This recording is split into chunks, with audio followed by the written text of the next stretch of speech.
So today we're going to talk about the argument towards moving in a toes forward position for athletes. Okay, we'll talk about some maybe spaces there are or where we can have a little bit of leniency with this, but I want to talk about it first in the form of athletes. Okay, so we train primarily athletes here at Hanson Athletics, and the reason we try to move all of our athletes towards a toe forward position is twofold. So A, it's going to be a power and performance thing, so using the body the way it's supposed to be used, using the hip and the foot in a way that makes sense for the body and protects the body. Okay, so in a toes forward position, what it allows us to do is activate the foot the way that it should. So when we go into external rotation, using the glute, driving the knee out, which you've obviously heard a lot of in your classes if you go to any kind of CrossFit class or have been to a gym, a common cue coaches use is drive that knee out, create external rotation.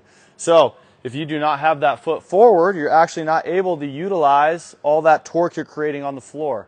Okay, so this is going to be that stable position where you can create that external rotation, activate the foot, that turns on the arch in the foot. You can try this on your own at home. If you have that toe forward, grabbing the ground, and then you squeeze that butt cheek, what kind of feeling you get versus when you have a toe out, driving the knee out. Okay, you're going to miss a ton of activation in the foot and activating the arch. So that leads us into this next part. That's a horrible drawing, but that's what we're going to right here. You're actually able to use the foot, activation of the arch. We're able to put as much power through the floor as possible. If we are in that toe out position, what we commonly see is collapsing to the inside of the foot, no ability to create torque that's needed, and this is going to be a much more injury prone position. So if I go to make a cut, if I go to land and somebody hits me in the knee and whatnot, that's the mechanism for tearing that ACL or blowing out your knee. So when I have that toe forward position, I have a lot more stability and torque through the foot that I'm able to control that movement a lot better. As soon as my toe comes out, that knee goes inside. It's a lot easier to have very acute injuries and end up being out for a season. Okay. Now, when we talk about power and performance, this is in relation to athletics. We kind of need to define this conversation because there is some leniency or some room to argue.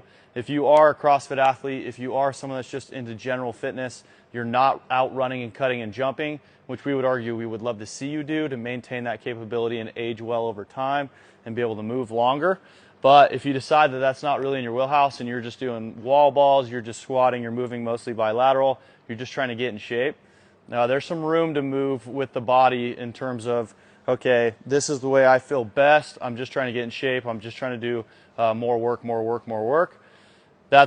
I mean, you're going to get away with that. You're going to be able to point your toes out. You're going to be able to work around ankle dysfunction, foot dysfunction, and never really attack that in the forefront.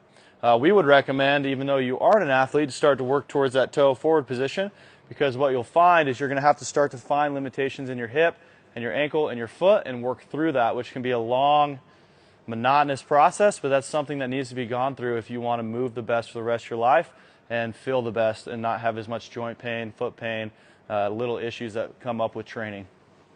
Okay, so that's going to be that number 2 point right there is if we do work towards the toes forward position, or if you decide to, this is going to allow you to attack that dysfunction in the foot and hip and work that out over time.